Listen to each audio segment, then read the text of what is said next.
प्यारे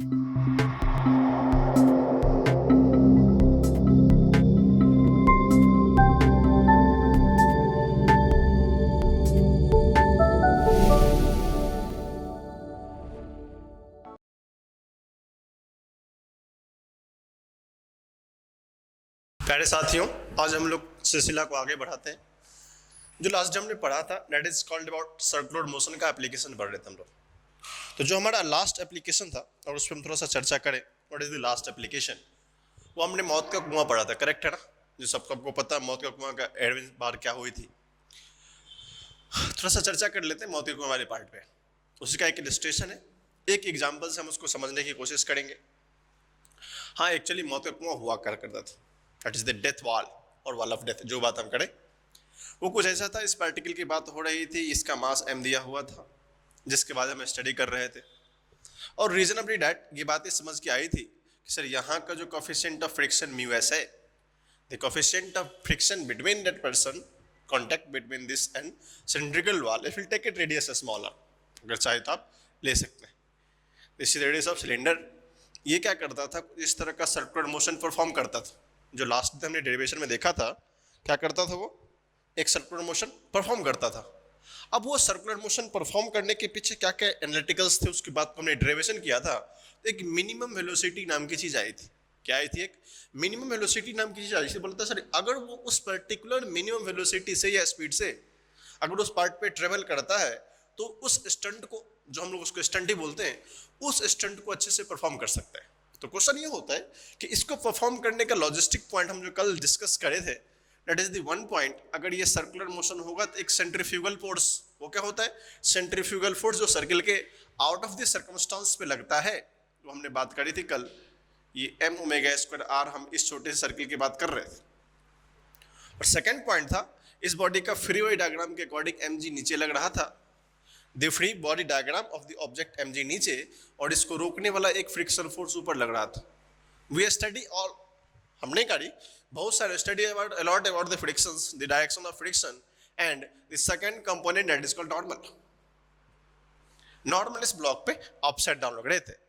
हमने इस एफबीडी से इतना सारा कंक्लूजन पॉइंट निकाले थे कि sir normal is equal to m omega square r हो गया था।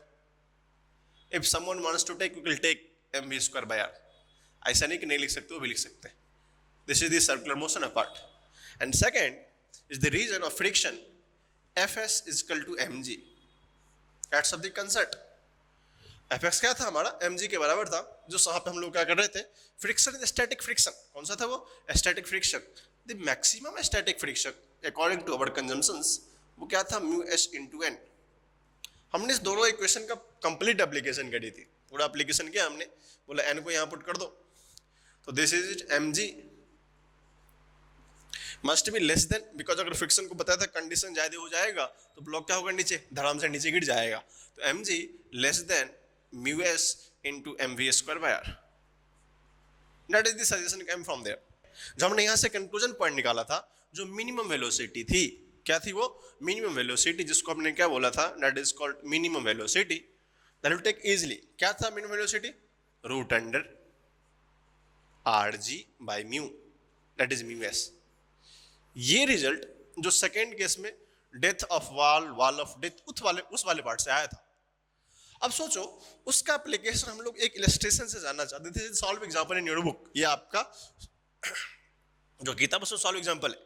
बट इस कंसेप्ट से, जो ये कंसेप्ट हमने कल सीखा था, डेथ वॉल का एप्लीकेशन, कॉन्सेप्ट 2, उसका एप्लीकेशन कैसे करते हैं, डायरेक्टली फॉर्मूला बेस होता है। अपन अगर इस बात को अच्छे से समझते हैं, हमें प्रॉब्लम को सॉल्व करने के लिए कुछ रिक्वायरमेंट नहीं होगी। तो सॉल्यूशन पॉइंट पे आते हैं हम लोग डायरेक्टली। क्वेश्चन दिया, ए मोटरसाइकिलिस्ट, वही बात है, एक मोटरसाइकिल वाला है, अंडरटेक मतलब एक प्रोसेस को फुलफिल कर रहा है, horizontal circle inside the cylindrical wall, यही बात है, horizontal circle inside the cylindrical wall of inner radius, मतलब अंदर का रेडियस कितना दिया हो, that is r is given 4 metre, in radius 4 metre, वही छोटे से r की बात है। And coefficient of static friction, तो यहां से coefficient of static friction is taken as 0.4 and inner radius of this wall is given 4 meter. Then they find what is the minimum velocity. That's not very illogical questions. क्या होता वहां पे, बहुत simple से question पूछे, sir minimum velocity, very good, ये speed की बात हो रही है, तो we minimum you know here from here, we minimum आपको पता है ये फॉर्मूला होता है। अब इसमें आपको क्या सोचेंगे आप, r g by mu s, that is the solution. You put the value, आप क्या करेंगे यहाँ से वैल्यू पुट कर दो, what is r 4, what is g 10, what is mu s 0.4, got it, saw there. इस पॉइंट को यहाँ से हटाओ, यहाँ चला जाएगा, 4 ने 4 को कैंसिल किया और रूट 100 कितना हो जाएगा, 10 मीटर पर second, that's all. Very logical question. वो कितने हो गए, 10 मीटर पर सेकेंड। सेकंड पूछा है व्हाट इज द फ्रीक्वेंसी। अबे फ्रीक्वेंसी क्या होता है, अब फ्रीक्वेंसी का जो रिलेशन हमने पहले पढ़ा था, अगर सिंपल सी बात करें, omega is equal to 2 pi f होता है, that is also called frequency. एक होता है एंगुलर फ्रीक्वेंसी ओमेगा, तो ओमेगा का रिलेशन दो तरीके से निकाल सकते हैं। क्या ये जो जिस पैरामीटर पे चल रहा है, इस पूरे कंप्लीट सर्किल पे चल रहा है, तो हम लोग फ्रीक्वेंसी को मान लेते, लेट अस अज्यूम एफ। अब कौन सा फ्रीक्वेंसी क्वेश्चन में लिखा है, आपके क्वेश्चन में दिया है कि sir necessary frequency to dot stunt, अब उसको स्टंट करने के लिए चाहिए, तो हम क्या पता है हमको, रिलेशन वी नो होता है omega equal to 2 pi f. Omega क्या होता है 2 पाई एफ, इसी को मान लो that is required frequency f, जो हमको निकालना है। ये जो भाई साहब एफ है, this is our required frequency. जब भी कोई चीज सर्कुलर मोशन में परफॉर्म होता है, जब भी कोई चीज सर्कुलर मोशन में परफॉर्म होता है, तो that is called frequency. Yes sir. और दूसरा रिलेशन पता है, V is equal to r omega. V क्या पता है, आर ओमेगा। सर ओमेगा तो अपने को नहीं पता, बट V पता है, तो क्या करोगे, we can write here omega is equal to V by r into 2 pi f. Omega is equal to V by r into 2 pi f. So very easy solution for us, क्या कर सकते हैं sir, frequency is equal to velocity by 2 pi r, this is minimum velocity जिसकी हम requirement थी, V minimum, everything is given, can you solve it. क्या करोगे, V minimum 10 दिया है, 2 into 3.14 into 4, solve it, answer जो आएगा आप देख लेंगे। सॉल्यूशन आई थिंक इसका आंसर 0.4 रेवोल्यूशन पर सेकंड आता है, आंसर आएगा 0.4 रेवोल्यूशन पर सेकंड आफ्टर सॉल्व करने के बाद, रेवोल्यूशन पर सेकंड। बाकी सॉल्यूशन यहां से कर लेंगे, दिस इज द आंसर जो दिया आपके पास, कितना होगा उसका आंसर 0.4 रेवोल्यूशन पर सेकंड। तो इस तरह के क्वेश्चंस में कुछ भी नया सा एप्लीकेशन नहीं होता है कि हाँ चलो एक नए तरीके से अपन सीख जाते हैं, ठीक है। This is the simple application of death wall. Death wall का एक ही कंसेप्ट है, आप इस फॉर्मूला को रिमेंबर रखें जितना बेहतर से याद रख सकते हैं। This formula is important for 2 things.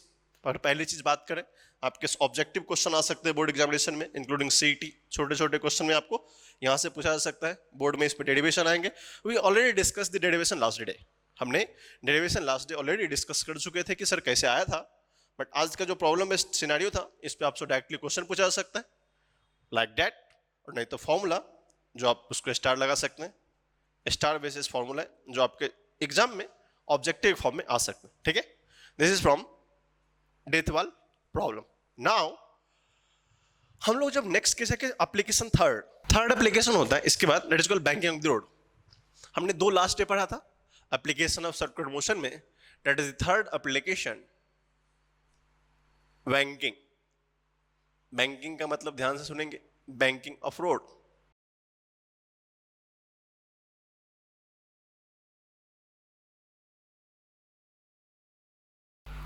Banking of road को समझने के लिए 2 डाटा की रिक्वायरमेंट्स होती है। Sir what is the meaning of banking. मैं आपको थोड़ा सा प्रैक्टिकल एस्पेक्ट देने की कोशिश कर रहा हूं। अगर आप अपने मोहल्ले की सड़क को देखो और आप किसी चौराहे पे जा रहे हो, ध्यान से देखना, ये कोई चौराहा है, वहां से एक पतली गली में रास्ता जाता है, एक पतली गली में रास्ता जहां में कुछ ऐसा मुड़ा होता है, ठीक है। आप जब उस कॉर्नर पे जाओगे तो आपको पता चलेगा दिस पार्ट जो आपको यहां दिख रहा है ब्लैक एरिया में, this part is little upper than this blue part. जो उसका एज है, नेक्स्ट वाला एज है, this is the next edge to this one, ये पार्ट क्या होता है, थोड़ा डाउन होता है as compare to that part. अब बोलोगे ये कैसे होता है। यहां पर इसका प्रैक्टिकल एप्लीकेशन बैंकिंग इश्यू को बोलते हैं। जब जनरली आप इस बच्चे को पढ़ेंगे, जैसे इस पार्ट का होता है, जो इंजीनियरिंग करने जाएंगे, सिविल इंजीनियरिंग करने जाते हैं, एक टॉपिक होता है वहाँ पे इसका रिक्वायरमेंट्स होती है, what is called in civil engineering and next in railway engineering. जैसे आपने देखा होगा रेलवे ट्रैक भी कुछ इस तरह घूमती है, करेक्ट ना? रेलवे ट्रैक में क्या होता है, कुछ तरह घूमती है, तो वहां पर हमें रिक्वायर्ड रखना पड़ता है कि ट्रैक के साथ जब मूव करते करते कभी वो ट्रेन का एक्सीडेंट ना हो जाए, रेलवे ट्रैक क्रैश ना कर जाए, इसलिए हमें इस कॉन्सेप्ट को ध्यान में रखना पड़ता है। इसलिए कभी आपने पर्सनली ऑब्जर्व किया होगा, जैसे मान लो आप पुणे टू लोनावाला जाते हो, लोनावाला के साथ क्या होता है, उधर मुंबई आती है, तो लोनावाला में आफ्टर सम टाइम ट्रेन कुछ ऐसा दिखता है, अपने को दिखता है ना, आप ऐसा फील भी करते होगे, क्या होता है ट्रेन थोड़ा, जो एक पर्सन थोड़ा उठा होता है नीचे में डाउन होता है, आपने बहुत बार फील भी किया होगा, चाहे आप किसी भी स्टेशन में रहते हैं, जहां भी रहते हैं, वहां पर कुछ ना कुछ क्रॉस सेक्शन होता है। जैसे मैं एक और एग्जांपल दूं, कोडरमा घाटी इन झारखंड के एरिया में आता है वो, वहां भी एक ऐसा स्पेस है, जब आप कोडरमा बंगाल से कोडरमा होते हुए जमशेदपुर और रांची की ओर जाते हैं, तो वहां भी एक ऐसा हिली रीजन है, यहाँ पे क्या है, हिली रीजन है, जहां पे आप ट्रेन इस तरह होता है, थोड़ा सा टिल्ट होता है। And third in Vindhyachal and Madhya Pradesh, Vindhyachal में भी है। मतलब इस सब चीज़ को अगर आप किसी जगह गए हो, तो मैं एग्जांपल बता रहा हूँ आपको, ये प्रैक्टिकली पता चलेगा, हाँ सर ऐसा होता है कि ये थोड़ा टिल्ट होता है। अदरवाइज आपको अपने घर के मोहल्ले वाले रोड पे पता तो चलेगा नहीं कि हाँ ये कैसा होता है। बट ये बैंकिंग रिकॉर्ड होती है। अब बैंकिंग सेफ कैसे है, बैंकिंग मतलब वो बैंक पैसा वाला बैंक नहीं बेटा, ये क्या है, रोड की बैंकिंग। वो क्यों रिक्वायर्ड है, उसकी हमको नॉलेज होना चाहिए। होता है ये जो ब्लैक पार्ट है, ये जिस पार्ट की बात हो रही थी, ये पार्ट थोड़ा सा अप होता है, लिफ्टेड अप होता है, और ये डाउन होता है। हम लोग इसी के बारे में स्टडी करेंगे कि कैसा होता है। एक और छोटा सा एनालॉजी होता है, जैसे आप किसी हाईवे की बात करते हो, हाईवे पे एक ओवरब्रिज होता है, करेक्ट ना? कुछ इस तरह का ओवरब्रिज होता है, धीरे धीरे धीरे इंक्रीज करता है और फिर से डाउन कर जाता है। आपने इस तरह का ओवरब्रिज देखा होगा, जैसे मान लो यहाँ पर आसपास में पुणे में बहुत सारा ओवरब्रिज भी होगा, आप मुंबई जाएंगे वहाँ भी होगा। तो इस तरह जो स्लाइडिंग होती है, तो जो हॉरिजॉन्टल से एवोल्यूशन होता है, उसको क्या बोलते हैं, इवॉल्व कर जाता है ऊपर जाके, और हॉरिजॉन्टल से एवोल्यूशन होता है, that is also called banking of the road. वो भी क्या होता है, वो भी क्या होता है, बैंकिंग होता है। अगर आप यहाँ से पढ़े या यहाँ से पढ़े, इन टू वे, मान लो कोई मोटरसाइकिल चलाने वाला है जो बाइक से जा रहा है, उसको तरह उस तरह मोशन मिला, उसको यहाँ पे इस तरह का मोशन मिला, दे फील ऑब्जर्व समथिंग। मान लो यहाँ पे गाड़ी बंद हो जाएगी तो प्रॉब्लम हो जाएगा उसके लिए, करेक्ट ना? तो इस तरह का मोशन आपको मैंने प्रैक्टिकल एग्जांपल दिया। लोनावाला जाते हो ट्रेन इसी थोड़ी कल्टी हो जाती है, फिर आपको कोडरमा घाटी जाओ रांची, तो वहाँ भी ऐसा फील होती है। इन विंध्याचल में भी ऐसा होता है। मतलब डेस्टिनी प्लेस जहाँ पे आप ऑब्जर्व कर सकते हैं, वहाँ पे जाके आप क्या कर सकते हैं, ऑब्जर्व कर सकते हैं कि ये मोशन एक्चुअली हो रहा है। हम लोग क्या करते हैं, आगे चलते हैं। आपको एग्जांपल मिल गया ना? अब देखो तो इसका डायग्रामेटिकल पॉइंट क्या होता है। हमको बैंकिंग ऑफ द रोड का मतलब होता है कि सर जो भी इंक्लाइनेशन की बात होगी, जो भी इंक्लाइनेशन की बात होगी, सारे के सारे इंक्लाइनेशन का कुछ ना कुछ मोटो होगा। अब देखो द फर्स्ट है बैंकिंग ऑफ द रोड, तो let us assume the phenomenon, this is the theta. ये क्या हमारा एक थीटा है, कोई व्हीकल है, विल टेक सम व्हीकल, कुछ भी ड्रॉ कर लो, जिसका कुछ मास m है, इसका क्या है, कुछ इसका कुछ मास m है, और ये अगर एक सर्कुलर मोशन परफॉर्म कर रहा है। अब बोलोगे हाउ सर्कुलर मोशन, तो जब वो किसी कर्व पाथ पे होता है, जब वो किसी कर्व पाथ पे होता है, उसका एफबीडी सबसे पहले हमको जानना जरूरी है। तो एक एफबीडी हमको m इंटू जी इनसाइड लगता है, और यहाँ पर एक पॉइंट ऑफ कॉन्टेक्ट होने के कारण यहाँ पर एक नॉर्मल लगता है। इस पे पॉइंट ऑफ कॉन्टेक्ट होने के कारण यहाँ पर एक नॉर्मल लगता है। अब देखो पॉइंट ऑफ कॉन्टेक्ट होने का एक नॉर्मल भी है, तो हमको दो तीन चीजें यहाँ से बहुत क्लियर पता होना चाहिए, what is the behind the reason. तो हम अगर इसका एबिलिटी पूरा ड्रॉ करते हैं, और ये बॉडी को हम लोग चाहते हैं कि रेस्ट में हो, सेफुली ऑब्जर्व करें क्या क्या वेलोसिटी है, क्या क्या ओमेगा हो सकता है, उस पर चर्चा हम करेंगे आगे जाके, ठीक है? तो ये अगर थीटा है, ये 90 है, ये 90 माइनस थीटा कितना हो जाएगा बेटा, ये भी थीटा हो जाएगा। जब ये थीटा है तो ये भी थीटा हो जाएगा। अब देखो तो ये थीटा होगा, तो ये बॉडी अगर सेफली चल रहा है, सही से चल रहा है, तो इस बॉडी पे लगने वाला सारा का सारा net force must be zero. क्योंकि अगर मैं कांस्टेंट वेलोसिटी से कहीं जा रहा हूं या किसी हाईवे पे जा रहा हूं एक्सीलरेट करते हुए, तो हमको आउटसाइड से डिस्ट्रैक्शन के एरिया में, जैसे मान लो मैं ऐसे जा रहा हूं, तो मुझे इसमें कोई फोर्स नहीं लगना चाहिए और इधर डायरेक्शन में कोई फोर्स नहीं लगना चाहिए। तो कहने का मतलब है कि अगर मैं इस व्हीकल को, जो भी कार है रोड पे ज्यूम कर लेते हैं, अगर वो जा रहा है इस इंक्लाइंड एरिया पे बैंकिंग बाय रोड पे, तो इसका जो साइड वाइज फोर्स होता है, जो क्या होता है, साइड वाइज फोर्स होता है, उस फोर्स पे उसका नेट फोर्स मस्ट भी जीरो होना चाहिए। तो साइड वाइज फोर्स क्या है, तो सबसे पहला कैलकुलेशन होता है the first application of force is called mg। ये क्या होता है? ग्रेविटेशनल फोर्स, और ये हमारा नॉर्मल फोर्स होता है। हम लोग क्या करते हैं, इसके रेजुबिनेट पार्ट को हटाते हैं, एक सिंपल सा फ्रैक्शनल मान लेते हैं कि ये हमारा कुछ डायरेक्शनल पॉइंट्स है। तो सबसे पहले दो वेक्टर्स ड्रॉ कर लो। अपन क्या कर सकते हैं, नॉर्मल का कंपोनेंट ड्रॉ कर ले। तो उससे क्या होगा हमारा, हम सबसे पहले सारे फोर्स को जीरो करना शुरू करेंगे, और हमारा स्टैंडर्ड ऑब्जर्वेशन है क्या, हमारा स्टैंडर्ड ऑब्जर्वेशन से x y axis and y axis and origin ये फ्रेम कर लेंगे अपने मन से।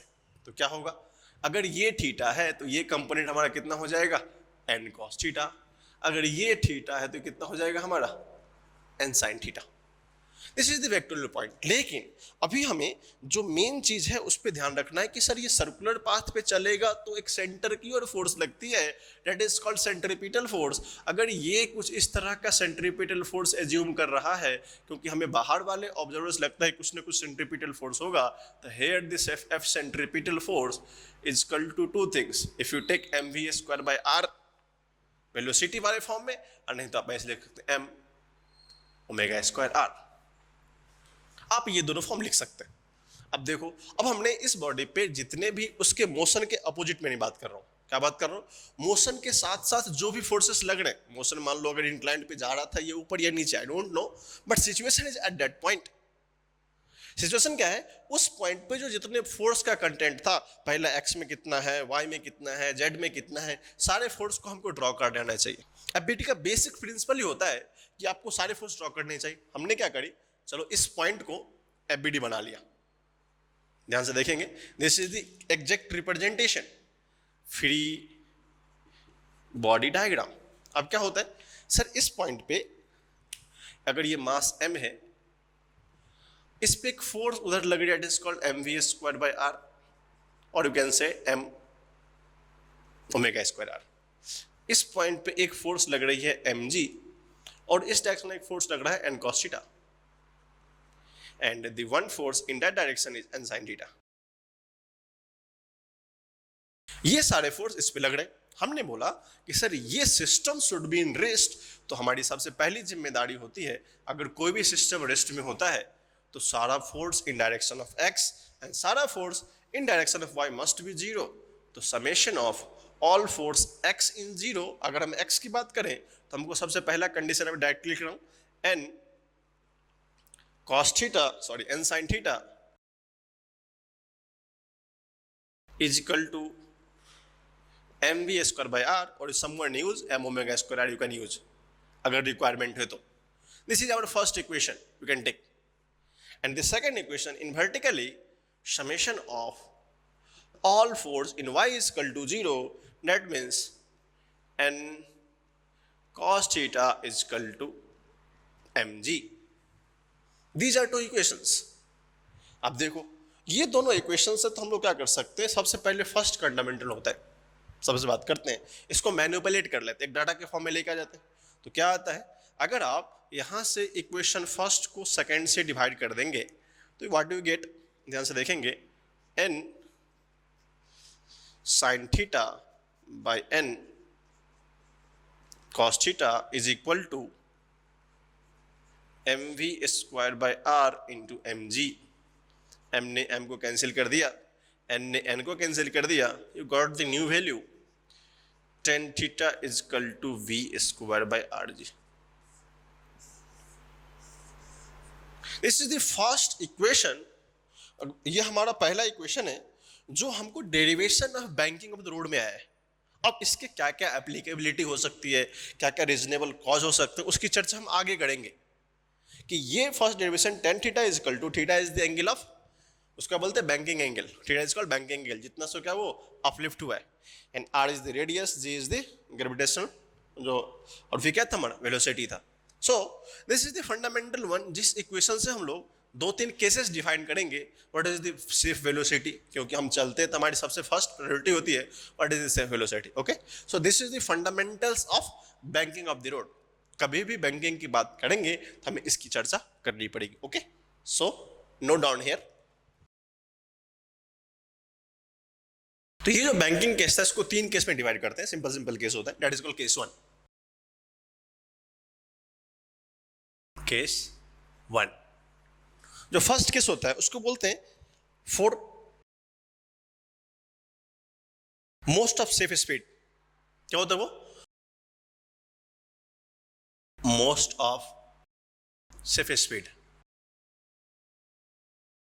इसको समझने की कोशिश करो, बाकी लैंग्वेज को छोड़ दो, बाद में क्या लिखा है, for most of safe speed. मतलब इस बैंकिंग रोड में अगर मान लो कोई चला रहा है, अगर कोई चला रहा है बैंकिंग पे, तो बताओ कि सबसे सेफ स्पीड क्या हो सकता है। इसका एक एग्जांपल देता हूँ। जब आप कभी हाईवे से क्रॉस करते हैं, जो भी जनरल रोड होता है ना, रोड पे एक तीर मार के लिखा होता है, एरो मार के स्पीड लिमिट लिखा होता है कि this is danger prone area, ये एरिया थोड़ा सा डेंजर है, एक्सीडेंट एरिया है, यहाँ पे ज़्यादा एक्सीडेंट होते हैं। तो आप कोशिश करें कि इस वाले पार्ट में एक सर्टेन लिमिट तक बताएं। अगर मान लो मैं बोलता हूँ कि कोई पर्टिकुलर एरिया है, करेक्ट ना, कोई पर्टिकुलर एरिया है, उस एरिया में बहुत सारे एक्सीडेंट होते थे ड्यू टू अननेसेसरी रीजन, कि कभी रोड खराब होता है, कभी साइड कॉर्नर होते हैं, रेज होता है। लेकिन आप देखेंगे और जब लोग ब्रिज पे एक्सीडेंट करते हैं, बीच वहाँ पे कॉर्नर होता है, सॉफ्ट कॉर्नर, वहाँ पे बहुत सारे एक्सीडेंट होते हैं। तो रीजन होता है कि हमें उस एरिया को स्पीड लिमिट कर दिया जाए। आप देखेंगे लिखा होता है arrow speed limit 40 kilometre per hour, 20 kilometre per hour. वो डिफाइन कहाँ से होता है? यहाँ से डिफाइन होता है। दो डाटा जो आप गवर्नमेंट जो ऑफिशियल्स होते हैं वहाँ से लेने के बाद अगर कोई स्पीड डिफाइन कैसे होता है, जिसने रोड बनाई है, एक्चुअली जो कंस्ट्रक्शन हुआ है, जिस मान लो पीसीएमसी हो गया, चाहे जो भी इंडियन गवर्नमेंट का एनएचएआई है, उसने क्या करी है, रोड कंस्ट्रक्ट करी है। उसके पास डाटा होता है कि रोड का हमने इंक्लाइंड एंगल कितना रखा है, और वहां पर जो कर्व था, because their work of engineering, वो सब क्या होता है, इंजीनियरिंग का वर्क होता है, तो वो सब डाटा रखते हैं अपने पास। हम लोग उसके डाटा के हेल्प से क्या कर सकते थे, वहां पे डाटा पे लिख सकते थे। That is the work. आप लोग मतलब उसकी बात बोल रहा हूँ जो वर्किंग साइड पे होता है। हमको तो यहाँ सीखना है क्या करना है। अब देखो, जो हमने साइन थीटा का फॉर्मूला आया था फॉर मोस्ट स्पीड, बोला कि सर सेफ स्पीड है, एवरीथिंग इज गिवन, एक्स दिखेन वाई दिखेन, तो सबसे सेफ स्पीड होता है अगर इफ थीटा इज कांस्टेंट। वो थीटा बदल नहीं रहा बेटा, थीटा क्या है, theta is constant, r is the constant. तो फ्रॉम द फर्स्ट डेरिवेशन जो आपने यहां देखा था, tan theta is equal to v square by r g, v square by r g, तो यहां से वेलोसिटी का square is equal to r ji tan theta. Velocity का स्क्वायर क्या होता है, r ji tan theta, so you get the velocity from here. Now velocity is equal to root under r ji tan theta. This is the first case result. ये क्या होता है, हमारा first case का result है कि हमको कितनी वेलोसिटी से चलानी चाहिए, that is the safe speed. आपको वहां पे लिखा होता है, इससे कम ही लिखी होती है, इसको क्या बोलते हैं हम लोग, सेफ स्पीड बोल सकते हैं, करेक्ट ना। This v is the safe speed. अगर आप उस पर्टिकुलर एरिया में, आपको थीटा पता होता है, जी पता होता है, इस पर्टिकुलर वेलोसिटी से चलाएंगे, आप क्या होगा, सेफ स्पीड से करके जाएंगे, करेक्ट है। इसी में केस 2 होता है, this is the safe speed you got from here, correct है। केस 2 यहां से होता है हमारा, केस 2 होता है फॉर द बैंकिंग एंगल, जिसकी हम किसकी बात करते हैं, थीटा की। कभी कभी हमारे एग्जाम में क्या होता है, वो भी आ जाते हैं, for banking angle. What is banking angle, word में कुछ जाइएगा मत। फॉर बैंकिंग एंगल का मतलब है कि एंगल जितना बैंक होता है वो थीटा वाला पार्ट, तो theta is called banking angle. Theta क्या होता है, थीटा को ही बोलते हैं banking angle.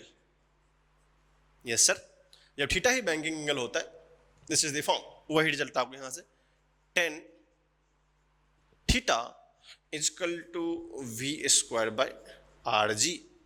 So from here theta is equal to tan inverse v square by rg, this is the banking angle। वैसे भी कुछ नया रिजल्ट नहीं है, हमने इसी दोनों से इस दोनों केस को ड्राइव कर दिया। यहाँ से जो ना मेन केस था, वहीं से दोनों केस आ गए, तो कुछ भी लॉजिकली नहीं है। केस फर्स्ट में सेफ स्पीड होने के लिए क्या कंडीशन हो सकता था, सेकेंड केस में बैंकिंग एंगल क्या निकालते, थीटा ही तो निकालते। तो you should remember is it comes in objective form, आपको ऑब्जेक्टिव में क्वेश्चन दिख जाएंगे ऐसे, कौन सा फॉर्मूला करेक्ट है, सीईटी में भी दिख जाएंगे आपको, बोर्ड में तो आते ही रहते हैं। और डेरिवेशंस में कुछ नहीं, 2-3 मार्क्स का होता है, आप उसको अच्छे से वहां से देख लेंगे, ठीक है। सो this is case 2। Now case third, तीसरा वाला केस थोड़ा अच्छा है। अगर डेरिवेशन पॉइंट की बात, तो बहुत अच्छा केस होता है थर्ड वाला। ये दोनों केस ना बिल्कुल आसान केस था। जैसे मान लो हम तो स्पीड लिमिट करते थे, बैंकिंग लिखी होती है, बट लिमिट करें कितना। कभी कभी रेंज की बात होती है कि इतना से लेके इतना चलाना है। हर एक बाइक में देखेंगे, बाइक में भी लिखा होता है कि इतना स्पीड मैक्सिमम होता है, इतना मिनिमम होता है। ये रोड है, इस रोड में कैसे चलाना है। हाईवे का स्पीड लिमिट होता है, यहाँ से इतना चलाएंगे। रोडवे जो जनरल रोड है उसमें कैसे चलाएंगे। सारे कुछ का फेनोमेनन यहाँ से मिलता है। बट जो लॉजिस्टिक का जो इंपॉर्टेंट चीज़ है कि what is the maximum, what is the minimum, जो आगे की बात हम पढ़ेंगे केस थर्ड में, वो दो ही केस होगा। आप मैक्सिमम कितना चला सकते हैं, मिनिमम कितना चला सकते हैं। जैसे आप बाइक की देखो, कार की देखो, जितना भी व्हीकल्स होता है, सारे व्हीकल में एक ही खासियत होती है, उसका लिमिट फिक्स होता है। 0 लिखा होता है मीटर पे, और मैक्सिमम 120, 80, 60 वटेवर गिवन लिखा होता है। तो वो सब चीज़ जब लिखी होती है तो हमें उस बात का ध्यान होता है कि इसका लिमिटेशंस है। तो रोड पे भी चलने का तो कुछ लिमिट होना चाहिए ना। हाँ, इस एरिया का लिमिट इतना है, बट उस रोड का कितना लिमिट है, कैसे चलेगा कैसे नहीं चलेगा, उसमें फ्रिक्शन का क्या रोल है, हम लोग आगे जाके नेक्स्ट केस में स्टडी करेंगे। So you have to write this one and both part. जो इसका थर्ड केस होता है, वो थर्ड केस ऑलमोस्ट लिमिट की बात होती है। तो उसमें हमारा हेडिंग भी दिया है, आपके बुक के अकॉर्डिंग हेडिंग दिया हुआ है जनरली सा, वो दिखा हुआ है कि लिमिट, स्पीड लिमिट। हम लोग क्या करते हैं, दो कंडीशन से पढ़ लेते हैं, मैक्सिमम जान लेते हैं, मिनिमम जान लेते हैं, फिर आगे देखेंगे क्या होने वाला है। ठीक है, तो case third is a third case, या केस थर्ड, उसको बोलते हैं स्पीड लिमिट। हेडिंग है बट उसका हम अच्छे से देखेंगे। स्पीड लिमिट, कुछ तो लिमिट होगा कि कितना चलाना है कितना नहीं चलाना है। इसमें भी दो सेक्शंस होते हैं, हम इसको दोनों सेक्शन को बाय पैरेलल करेंगे अलग अलग करके। स्पीड लिमिट में अगर मैं इस डेरिवेशन को देखूं, अगर मैं सिंपल से बात करूं, जो हमारा फॉर्म आया था tan theta is equal to v square by r g. अगर आप इस वेलोसिटी की बात करें, v square is equal to r ji tan theta, अगर वी स्क्वायर का वैल्यू आर जी टेन थीटा के बराबर है, तो अपने यहां से सर वेलोसिटी आ गया।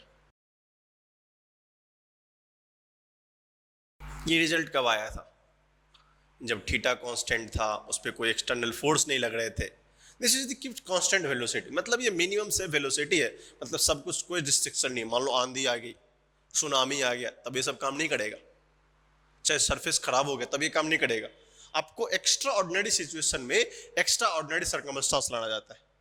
और हमारे डेरिवेशन पॉइंट से भी इस दोनों डेरिवेशन से अधिक इंपॉर्टेंट ये पार्ट होता है, क्योंकि आप अगर नीट की भी एग्जाम दे सकते हैं, चाहे जे मीन्स का भी देंगे, उसमें ये जो डेरिवेशन अभी आएगा उस डेरिवेशन का बहुत रोल होता है।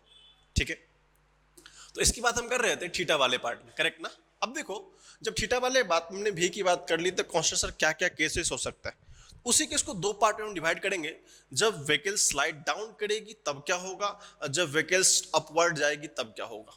तो सब्सिडरी केक्शन में मान लेते हैं हम लोग डेरिवेशन फर्स्ट की बात करते हैं, उसको आप मान लीजिए ए, सिंपल सा ए मान लीजिए। पहले केस में क्या है कि गाड़ी स्लाइड कर रही डाउनवर्ड, सेम डायग्राम है, डायग्राम में कोई चेंज नहीं है।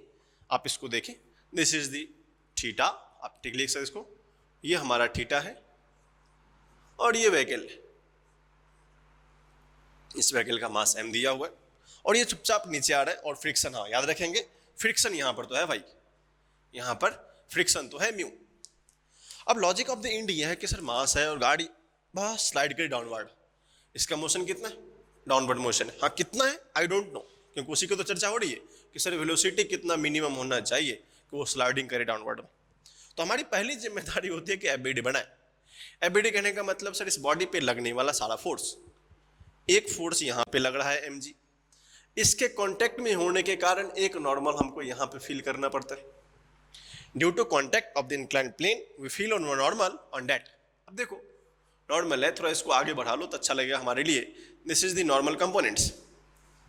पीछे वाले की तरह ही हम दोनों बात करते हैं साथ साथ, ये भी तो सर्कुलर पाथ फॉलो ही करेगा, वो भी सर्कुलर पाथ कैसा फॉलो करता है, लाइक दैट लास्ट वन जो हमने पढ़ा था।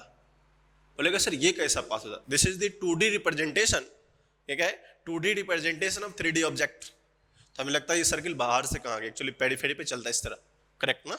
इस पेरीफेरी पे जो चलता है ना लाइक दैट, अगर आप ऐसे स्लाइड करते हैं, that is the horizontal circle part one, correct ना। अब देखो ये मास है, में सर ये 90 है, 90 माइनस थीटा है, तो ये सारा जमाना मिलकर थीटा हो जाएगा। अगर ये थीटा है तो ये भी थीटा हो, component should be very clear and crystal and clear, correct ना? ओके, अब देखो आप क्या करें सर, दो चीजें तो है यहाँ पे हमारे पास। अगर गाड़ी पीछे आ रही है, फ्रिक्शन अवेलेबल है, तो आपको पता होगा कि इस बॉडी पे लगने वाला फ्रिक्शन फोर्स तो पीछे ही होगा, एफएस। अगर मोशन आगे हो रही है तो फ्रिक्शन का कैरेक्टर क्या है? Relative motion between the two point of contact surface should be repose. क्या उसको रिपोज बोल सकते हैं? मतलब क्या करता है? रेसिस्ट करता है। दो बॉडी के पॉइंट ऑफ कांटेक्ट के बीच के फोर्स के मोशन को ऑब्स्ट्रक्ट करने वाला या जाने नहीं देने वाला फोर्स ही तो फ्रिक्शन होता है। अब देखो, अगर ये डाउन दी जा रहा था, अगर ये डाउन द टर्न जा रहा था, तो ये क्या कहेगा? You can not go even down the turn, आप डाउन द टर्न नहीं जा सकते। तो ये क्या करेगा? इसके अपोजिट फोर्स लगाएगा। अब देखो, ये सारी कहानी हमारे लिए प्लेटफॉर्म सेटअप हो चुका है। क्यों? हमने इस बॉडी पे लगने वाला सारे फोर्स की कहानी लिख दी है, सारी फोर्स की कहानी ने लिख दी है। तो अब हमारी जिम्मेदारी है कि सर हम क्या करें? एफबीडी ड्रॉ करें। इस पे लगने वाला फोर्स, एक ये फोर्स था mv²/r, और you can take sometimes m⍵²r, अगर आपका मन करे तो। वो रिक्वायर्ड पड़ता है, हम कब उसको लिखना चाहते हैं। mg लग रहा था, नॉर्मल लग रहा था, फ्रिक्शन लग रहा था। यस सर, सारे फोर्स को हमने यहाँ पे इंडिकेट कर दिया है। तो हमारी जिम्मेदारी है कि इस पर्टिकुलर ऑब्जेक्ट का फ्री बॉडी डायग्राम बनाए। ओ सर, फ्री बॉडी डायग्राम क्या कहता है? Free body diagram of that object is very simple. इनका एक ही क्रिस्टल क्लियर माध्यम है कि इस पे लगने वाला सारे फोर्स तो पहले ड्रॉ करो। हमने कहा यस सर, मैंने आपकी बात को 100% मान लिया। इस पे लगने वाले सारे फोर्स को ड्रॉ करना शुरू किया। फ्री बॉडी का फर्स्ट प्रिंसिपल होता है, बॉडी कुछ भी हो, पॉइंट ऑब्जेक्ट मान लो, डोंट वरी। सर मैंने क्या कर, इस पे लगने वाला फोर्स का पहली कहानी क्या बोला? mg। यस सर, इसकी ओर लगने वाला एक फोर्स सर क्या था? वो mv²/r। वेरी गुड सर, एक ऐसा भी तो नॉर्मल था। ज्योमेट्री के अकॉर्डिंग अगर ये थीटा था तो ये थीटा होगा, ये थीटा था तो ये भी थीटा होगा, ये थीटा तो ये भी थीटा होगा। इसके भी दो कंपोनेंट होंगे। सर नॉर्मल के भी दो कंपोनेंट? हाउ? फर्स्ट कंपोनेंट ध्यान से देखेंगे, this is normal cos theta, पीछे वाले की तरह है। This is normal sine theta. Wow, wonderful. क्या पूरा हो गया?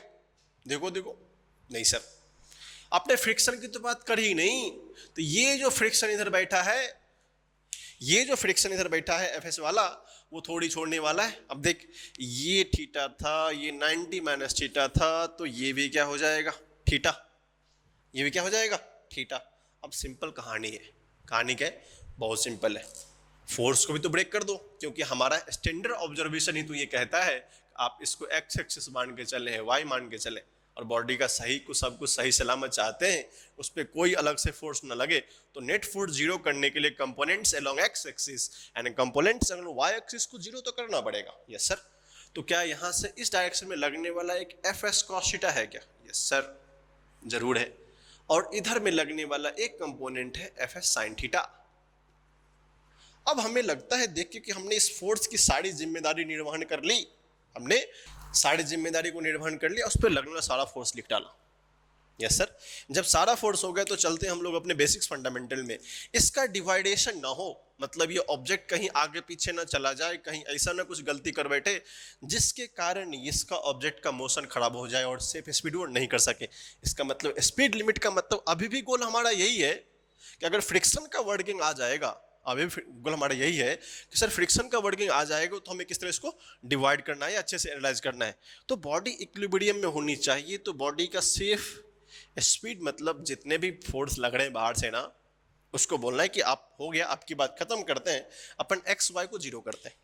तो पहली जिम्मेदारी हमारी होती है सर सारा फोर्स जीरो। तो फोर्स लगने वाला हॉरिजॉन्टल में जीरो होना चाहिए भाया। क्या होना चाहिए? हॉरिजॉन्टल में लगने वाला सारा का सारा फोर्स जीरो होना चाहिए।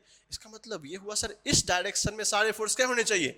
जीरो। तो देखो तो सही, क्या इक्वेशन में n sin theta is equal to mv²/r plus f s cos theta है क्या?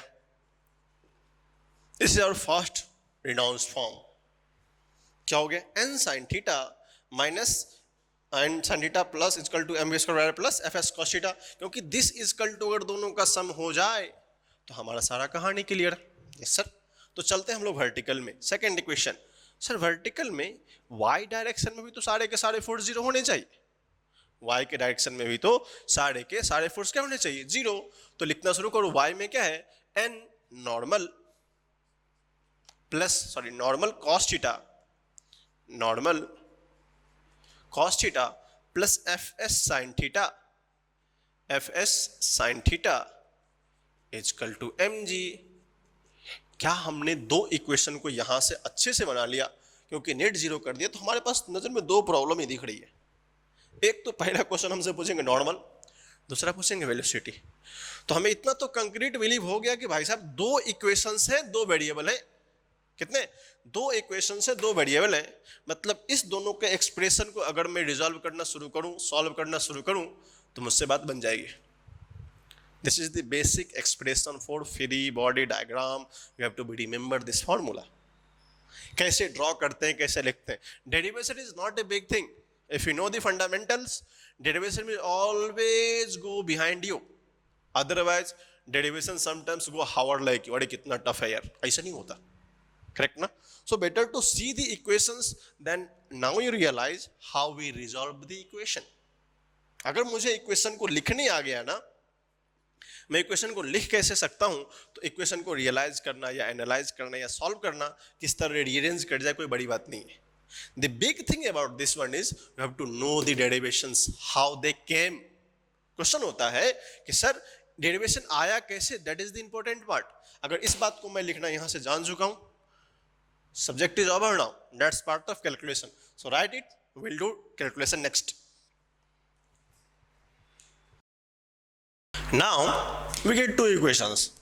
हम क्या दोनों इक्वेशन को थोड़ा सा मैनिपुलेट कर देना, आगे पीछे करना।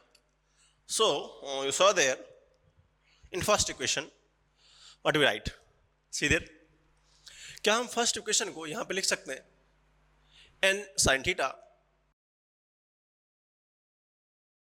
Minus f s cos theta is equal to m v square by are.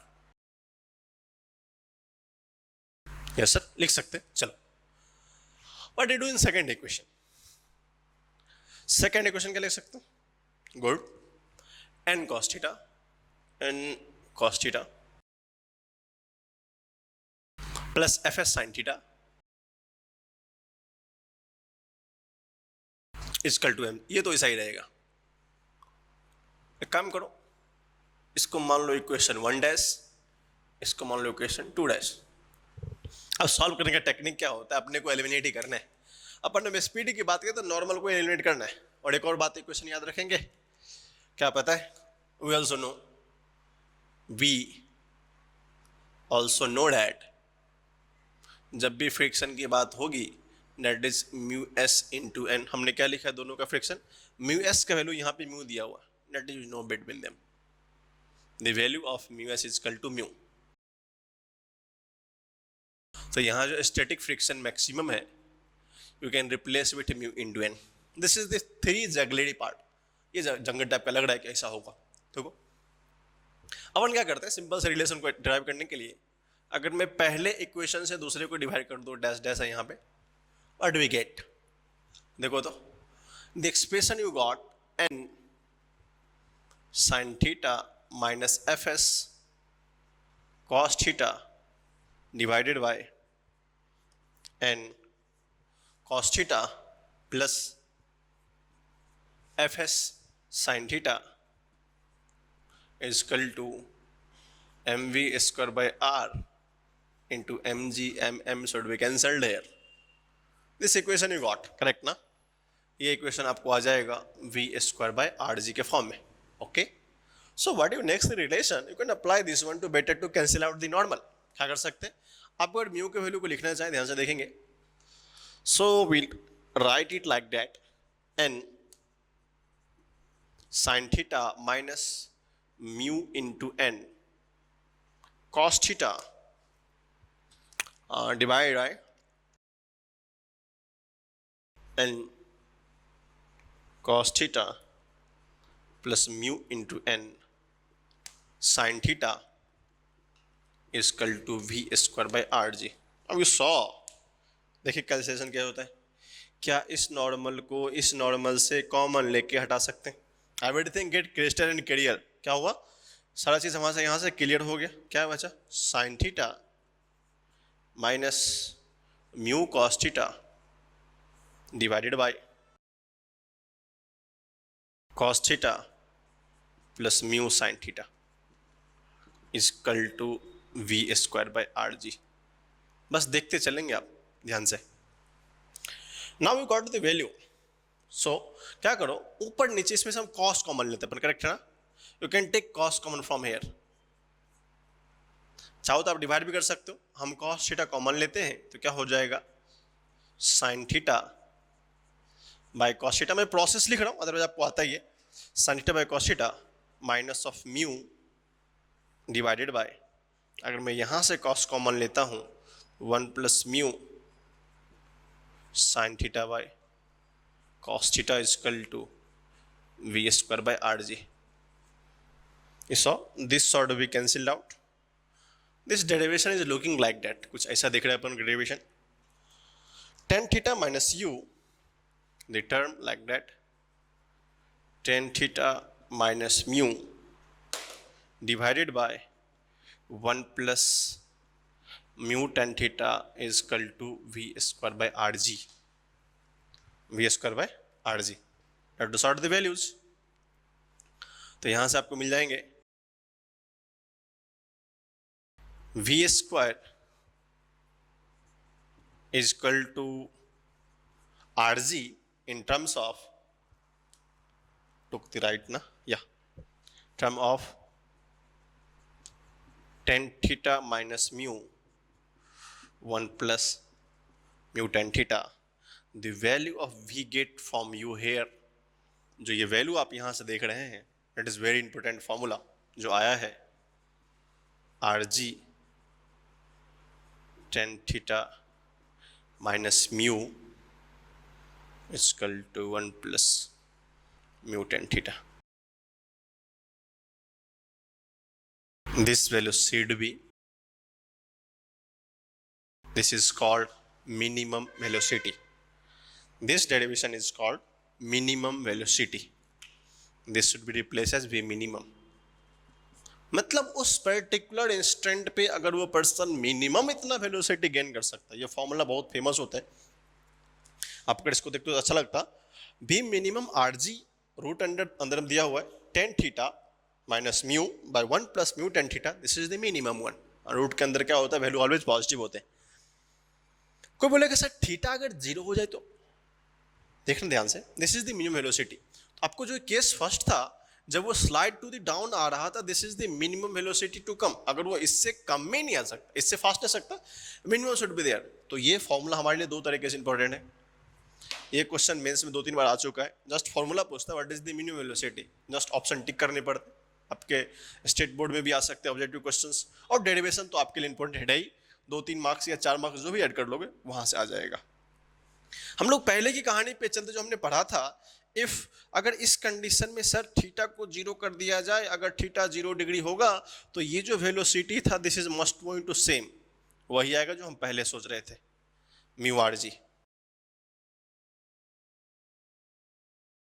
The first derivation, अगर थीटा 0 हो जाएगा, अगर थीटा क्या हो जाएगा? 0, क्योंकि tan 0 0 होता है, 0 0 क्या बचेगा? Mu r g. You can take mod, not take negative, correct ना? यू कैन टेक मॉड, तो माइनस का वैल्यू क्या हो जाएगा? Mu r g. तो ये इसलिए बताया कि कभी कभी हमको अगर इंक्लाइंड प्लेन नहीं होगा और फिर रफ सरफेस पे हॉरिजॉन्टली चलना पड़ेगा, तो this is the required velocity, that is the minimum velocity to required to work on drive on that surface. हमको किसी सरफेस पे अगर उस पर्टिकुलर फ्रिक्शन वाले सरफेस पे चलाना है, this is the required velocity be required. You can find from here, this is the minimum required velocity to slide down. तो ये हमारा क्या हो जाएगा?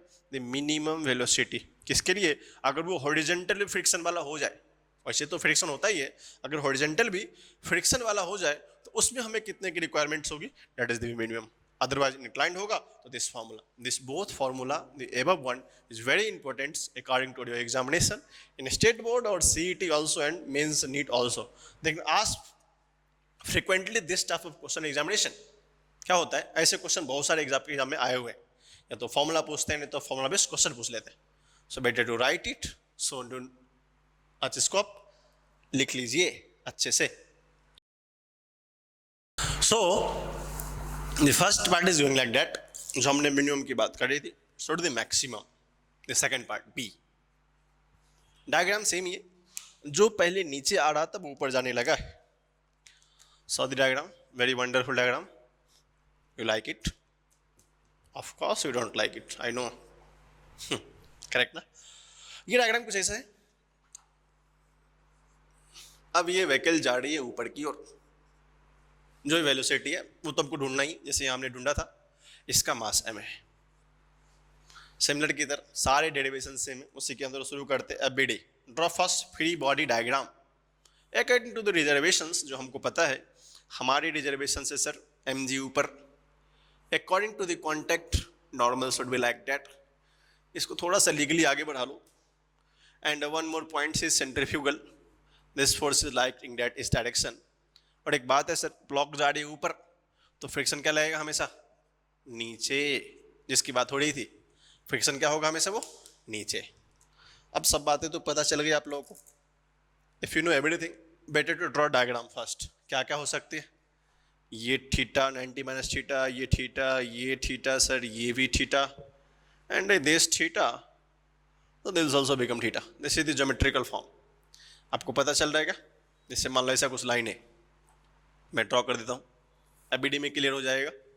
This is also theta. ये जो आपको दिख रहा है पार्ट ना, this angle is also theta. Correct ना? ये क्या हो जाएगा हमारा? थीटा हो जाएगा. ठीक है. अब क्या हुआ, लॉजिस्टिक्स पॉइंट से एफबीडी ड्रॉ करने आना चाहिए, क्योंकि हमारा अंडरस्टैंडिंग यहाँ तक तो क्लियर था. सर ये एक्स है, ये वाई है, और इधर लग रहा है क्या हमारा m v square by r. वो नहीं लिख रहा हूँ, जो आपको पहले से दिखा था एम ओमेगा स्क्वायर, उसकी बात नहीं कर रहे. M g and normal should be given there. तो एफबीडी के अकॉर्डिंग चलते हैं हम लोग. कहाँ चलते हैं हम लोग? एफबीडी की ओर. फ्री बॉडी डायग्राम में क्या क्या दिया हो सकता. लॉजिस्टिक सिंपल है, देखना शुरू करते हैं हम लोग. ये पॉइंट है सर, इस पे एक एम जी नीचे लग रही है. अगर ये थीटा है तो ये भी थीटा होगा, और यहाँ से एक नॉर्मल ऊपर लग रहा है. अगर आप इस लाइन को थोड़ा सा आगे बढ़ाएं, अगर ये थीटा होगा तो ये भी थीटा होगा. तो हमें दो डायरेक्शंस दिख गए हैं, और यहाँ पर एक फ्रिक्शन नाम का इंसान रहता है. ये थीटा है तो ये भी थीटा होगा. करेक्ट है. अब ज्योमेट्री शुरू करते हैं. यहाँ पे क्या लग रहा है हमारा? M v square by r. अब कंपोनेंट ब्रेक कर लो. आपको सबको पता है जैसे सर ये कंपोनेंट हमारा हो जाएगा n cos theta, and this component is n sine theta, and this part is, friction को भी तोड़ो दो पार्ट में. एक फ्रिक्शन यहाँ आएगा, एक फ्रिक्शन यहाँ आएगा. एक होगा हमारा फ्रिक्शन साइन थीटा, और दूसरा इधर ही लिख लो फ्रिक्शन कॉस थीटा. बस सिंपल है. लास्ट वाला का डेरिवेशन था ना, जस्ट लाइक वैसा ही है.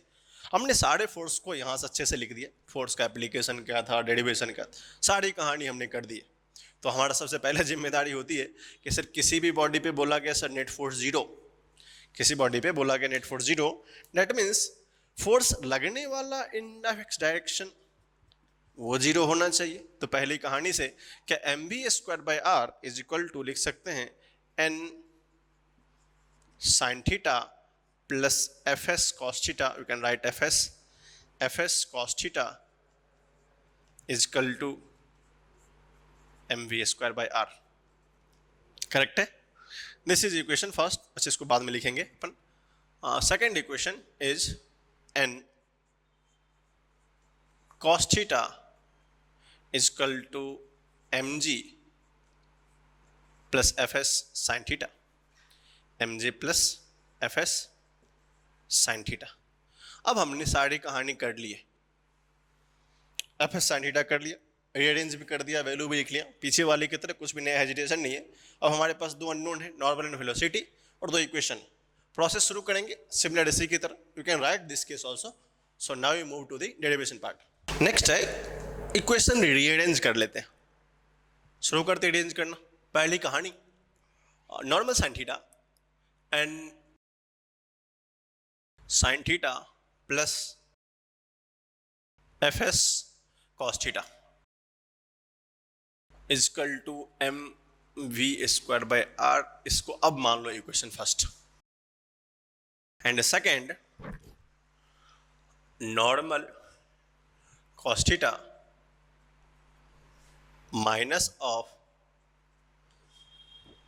F s sine theta equal to M G. अब आप मान लो इसको इक्वेशन सेकेंड, और पीछे वाले की तरह ही बिल्कुल नया ही नहीं है।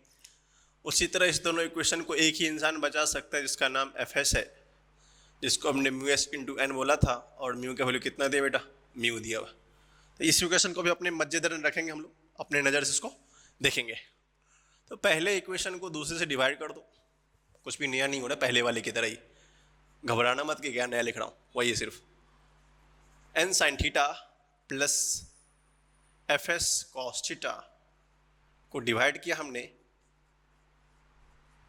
N cos theta minus f s sine theta equal to m v square by r into m g. बस, सारे derivations are same and always same. तीसरे वाले की बात भी कर लो, वी नो, क्या पता है, because f s equal to mu into n. तो लिखने में क्या दिक्कत है भाया, कोई दिक्कत तो नहीं है? यस सर, दिक्कत नहीं तो लिख लो n sine theta plus mu n cos theta divided by n cos theta minus mu n sine theta equal to v square by r g. देख लो, तुम्हारी मर्जी, n n n n common ले को हट जाएगा वैसे भी। मैं इस बार डायरेक्ट लिखता हूँ, इस बार कॉस कॉमन ले लो ना, क्या फर्क पड़ता है, कॉस कॉमन लो, कॉस थीटा, तो यहाँ क्या बचेगा, sine theta by cos theta plus mu. देख लो, यहाँ से भी कॉस कॉमन ले लो, cos theta 1 minus mu sine theta by cos theta. The value got here v square by rg. This cos theta get cancelled. Now tan theta plus mu divided by 1 minus mu tan theta is equal to v square by rg. So moving to the next level of derivation. हमको ये पता हो गया, चलो खत्म कहानी हमारा। Velocity square is equal to rg mu plus tan theta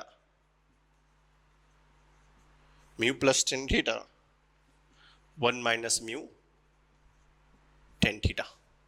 That is the velocity you got is rg mu plus tan theta 1 minus mu tan theta. कुछ देखने में सिमिलर ही लग रहा है, प्लस माइनस का हेरा फेरी है, पहले यहाँ माइनस था यहाँ प्लस था, अब क्या हो गया, चेंज हो गया। This is the second formula जिसकी हमको रिक्वायरमेंट थी, and this is not ordinary one, this is the maximum. क्या बेटा ये, this is the maximum velocity. तो हमको दोनों फॉर्मूला का डेरिवेशन आना चाहिए।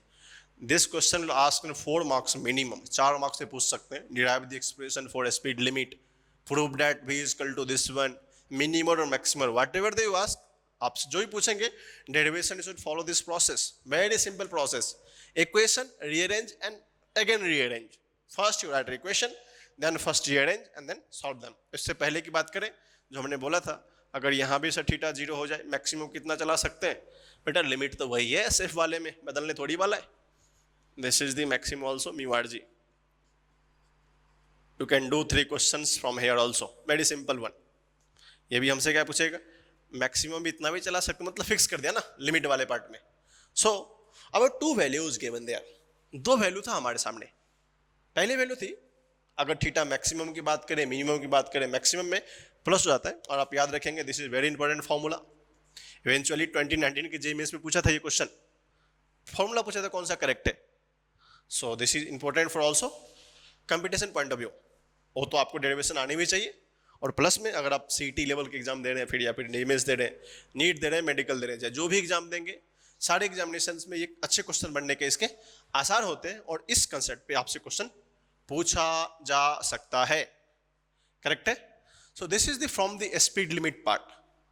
तो एप्लीकेशंस जितने थे हमने 3 एप्लीकेशन में कैटेगोरिकली जो हमारा स्टेट बोर्ड कंसल्ट करता है, this is the whole derivation regarding them. So you can note down, see every derivation carefully, which direction we take, positive, which negative, this is the significance that you take. And one thing is very clear, in board you should write some language also.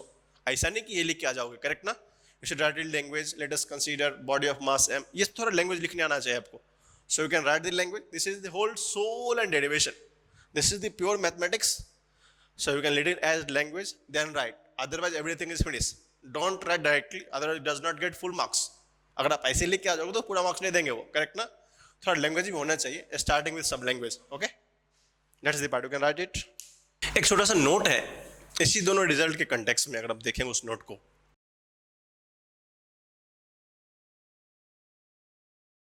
If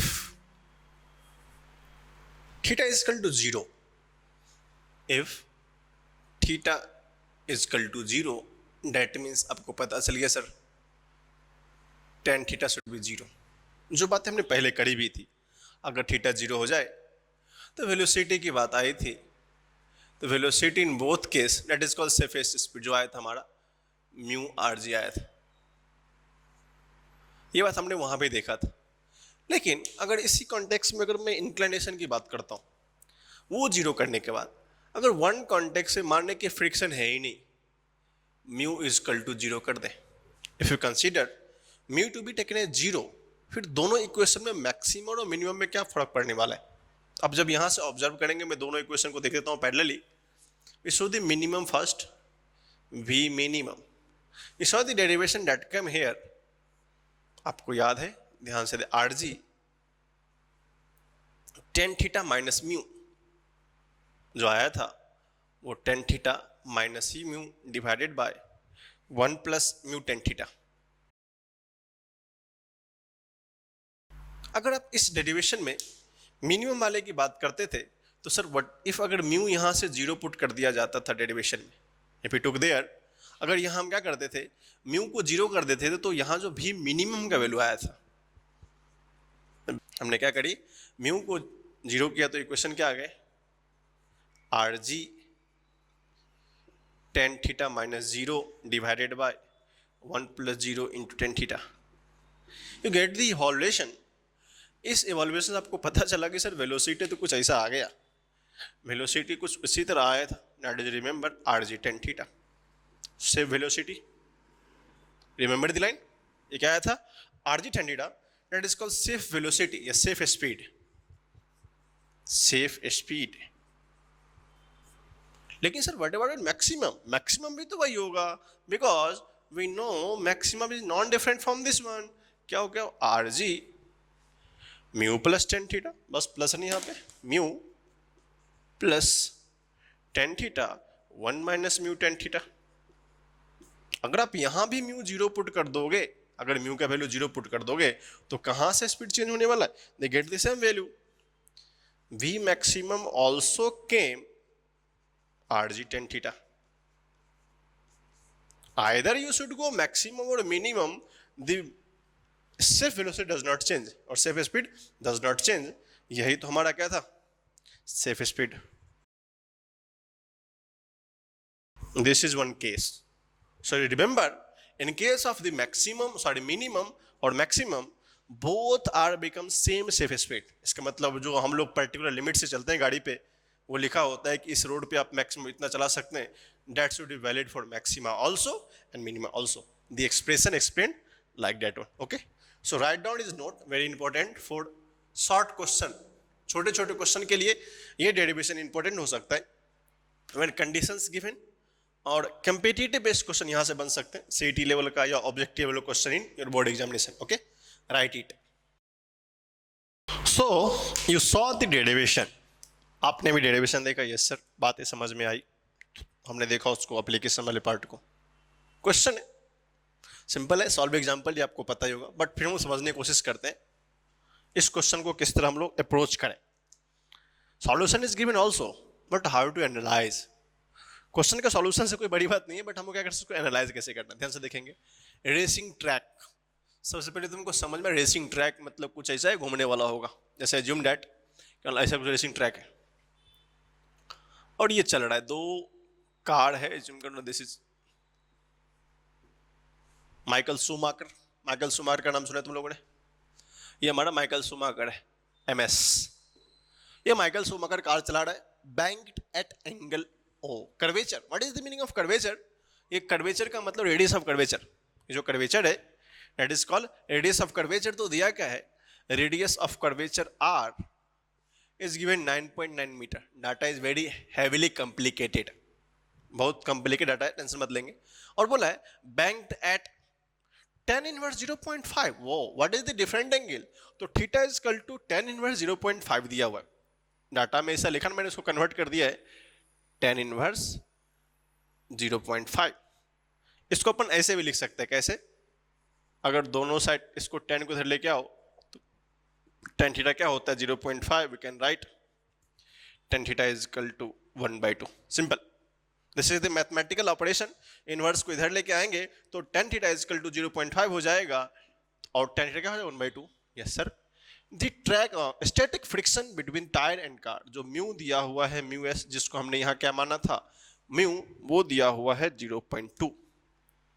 ये given data है, track है, कुछ ऐसा है, that is given mu 0.2।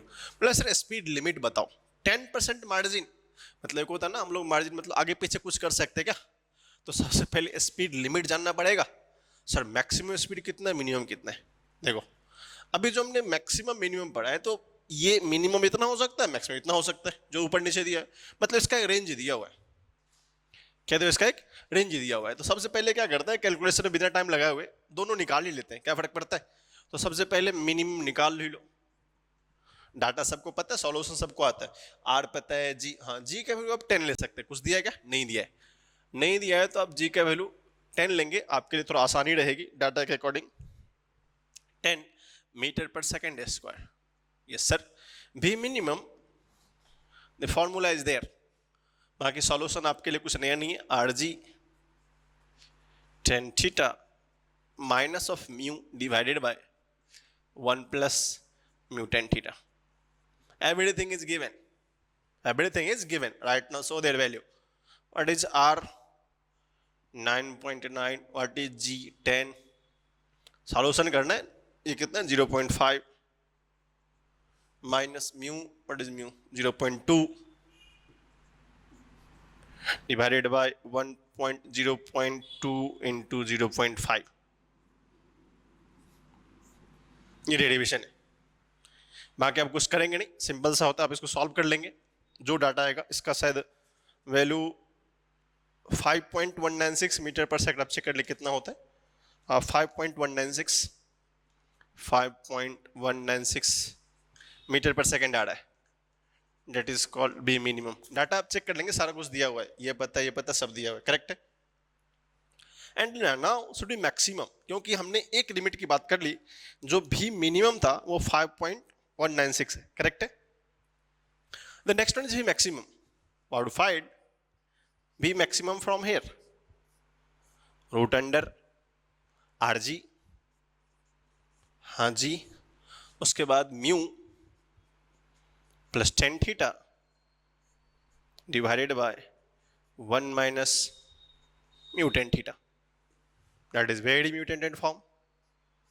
वही कहानी है फिर से, 9.9 इंटू 10, म्यू कितना है 0.2, tan थीटा कितना है 0.5, 1 माइनस 0.2 इंटू 0.5। सब बेसिक डेरिवेशंस है, आप इसको भी सॉल्व करेंगे, शायद इसका आंसर आपको मैक्सिमम यू गॉट इट 8.775। 8.775 आपको यहाँ से आंसर आ जाएगा 8.775 मीटर पर सेकेंड। मैं डाटा एग्जैक्टली दूं क्योंकि डाटा हमको कैलकुलेशन करके मिल जाएगा, आप इसको सॉल्व कर लेंगे। लेकिन क्वेश्चन का नेक्स्ट पार्ट गजब है, हमको स्पीड का लिमिट पूछा है। तो सबसे पहले लिमिट क्या कर देने का, अगर एग्जैक्ट पॉइंट ऑफ पॉइंट की बात करेंगे, एग्जैक्ट पॉइंट ऑफ पॉइंट की बात कर सकते हैं। सर मिनिमम है तो थोड़ा आगे पीछे चलेगा। 10% मार्जिन का मतलब है ये अगर मैक्सिमम से 10% कम भी रहेगा तो चलेगा, ये मैक्सिमम से बड़ा नहीं होना चाहिए, करेक्ट ना। अगर आप किसी लिमिट को फिक्स करते हैं किसी एरिया में कि सर ये लिमिट हमारा है पर्टिकुलर, अगर इस रेंज को और दोनों रेंज को कंसाइड कर लो, ये पहला रेंज है दूसरा रेंज है, दोनों रेंज में होगा क्या, अगर तुम इसको हाई वाले को बोलते हो मैक्सिमम से बड़ा चला जाएगा, जब वो क्या होगा मैक्सिमम से बड़ा चला जाएगा तो ये दैट इज नॉट पॉसिबल। हमको मार्जिन बोला है तो मार्जिन का मतलब क्या होता है, आप उस चीज को थोड़ा सा एनालाइज करने की कोशिश करो। तो मैक्सिमम अपने मैक्सिमम से बड़ा नहीं हो सकता और मिनिमम अपने मिनिमम से छोटा नहीं हो सकता। तो रेंज ऑफ मार्जिन होता है अगर मिनिमम 10% आगे भी चला जाए तो कोई फर्क नहीं पड़ता और मिनिमम मैक्सिमम 10% नीचे भी आए तो कोई फर्क नहीं पड़ता। तो वो रेंज हमको ढूंढने को बोला है। क्या बोला है हमको, वो रेंज ढूंढने को बोला है। तो उस रेंज में क्या करेंगे सर, उस रेंज में हमारा रोल क्या होता है, जो हमने मैक्सिमम बोला है स्पीड लिमिट को डिसाइड करना है। क्या करना है हमको, स्पीड लिमिट को डिसाइड करना है। अगर स्पीड लिमिट को डिसाइड करना है तो हमें क्या करना पड़ेगा, उस रीजन के वैल्यू को घटाना पड़ेगा। अब सोचो सबसे पहले किसकी बात करते हैं, स्पीड मार्जिन या लिमिट मार्जिन, किसका, मिनिमम की बात करते हैं। फॉर मिनिमम,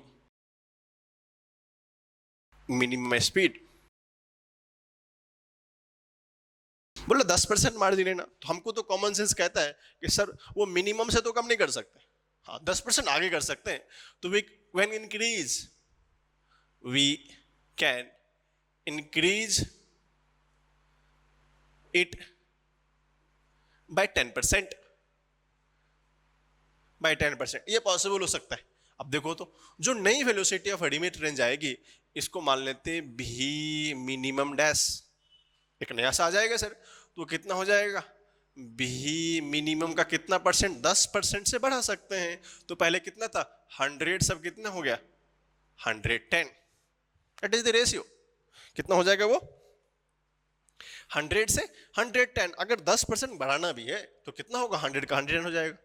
तो बाकी खत्म है कहानी। व्हाट इज भी मिनिमम, हमने कितना सॉल्व करी थी 5.196 इंटू 110 बाई 100। आप इसको सॉल्व कर लो कितना आ रहा वैल्यू, बाकी तो कैलकुलेशन है आप करेंगे उसको। हाँ, दिस इज गिवन 5.716 मीटर पर सेकेंड, ये वैल्यू है, दैट इज द न्यू, जो आप लिमिट इसको फिक्स कर सकते हैं। तो ये अलाउड है, दैट इज भी मिनिमम। तो क्या कर सकते इसको, ये अलाउड कर सकते, करेक्ट ना। Similarly for V maximum, similarly for V maximum, for maximum speed, for maximum speed, अब क्या बोला है, देखो उससे बड़ा नहीं करने का, यू कैन डिक्रीज बाय 10%, हो सकता है लिमिट थोड़ा कम ही रहे बट सेफ रहेगा, तो we can decrease, this is the range. ये कॉमन सेंस का क्वेश्चन था मैक्सो ये पार्ट पे, क्योंकि कोई बच्चा कॉमन सेंस सोच पाता है कि नहीं सर मिनिमम से कम होगा तो चलेगा ही नहीं, मैक्सिमम से अधिक होगा तो एक्सीडेंट हो जाएगा, that is not safe speed, correct ना। वी कैन डिक्रीज बाय 10%, तो क्या होगा, भी मैक्सिमम कितना तक अलाउ कर सकते हैं, या अनटिल वी अलाउ, जो भी मैक्सिमम है सर 10% कम होगा मतलब 90% पे ही काम करना पड़ेगा अपने को, 90 by 100, you can take V maximum, what is the value, 8.775, 8.775 into 19 by 100, the value 7.896 metre पर सेकेंड। हमसे पूछा है range, you can write it in value answer, range में लिमिट होगा ना, स्पीड लिमिट, स्पीड लिमिट आप क्या बोलोगे सर, यू कैन करा सकते हैं 5.716 मीटर पर सेकेंड से 7.896 मीटर पर सेकेंड तक चला, that is the called speed of limit. तो this question goes whole like that, ऐसे क्वेश्चन बना सकते हैं। अदरवाइज अगर हम इस पार्ट की बात करें दैट इज वेरी सिंपल, कोई भी कर्व है, ट्रेसिंग पार्ट है, जो हमारे माइकल शूमाकर साहब थे वो इस लिमिट में चला सकते हैं। मिनिमम कितना अलाउड है 5.716 एंड मैक्सिमम कितना हो सकता है 7.890, उससे आगे नहीं जा सकते, इससे नीचे नहीं जा सकते। इस तरह क्वेश्चन हमारा होते हैं। सो this is the basically application of that part we saw in the maximum and minimum speed. जो लिमिट हमने बाउंड करी थी सर इतना मैक्सिमम होना चाहिए इतना मिनिमम होना चाहिए, इस पार्ट हमने क्वेश्चन को कवर अप कर दिया. So next we see about the one part is called pendulum. क्या होता है? Conical pendulum. थोड़ा चर्चा करते हैं उस पर, वो कोनिकल पेंडुलम क्या होता है. So the next derivation call about conical pendulum. छोटा सा टर्म है, डिस्कस करते होता क्या चीज़ है ये. कहने का मतलब ये होता है कि कोई भी थ्रेड ले लो, मतलब स्मॉल बॉब बोलते हैं उसको, कोई भी स्टोन ले लेते हैं अपन. स्टोन से क्या करते हैं, एक इस तरह के थ्रेड में उसको लगाते हैं, लॉन्ग थ्रेड में. क्या होता है? वो थ्रेड बहुत लॉन्ग होता है. अगर वो हॉरिजॉन्टल सर्किल परफॉर्म करता है लाइक दैट कंडीशन, कुछ इस तरह का, अगर एक स्टोन पार्टिकल्स ले लो उसको किसी लॉन्ग थ्रेड में, और वो क्या होना चाहिए? Massless inextensible string. इसको बोलते हैं हम लोग मासलेस. कोई मास नहीं होगा, massless inextensible string.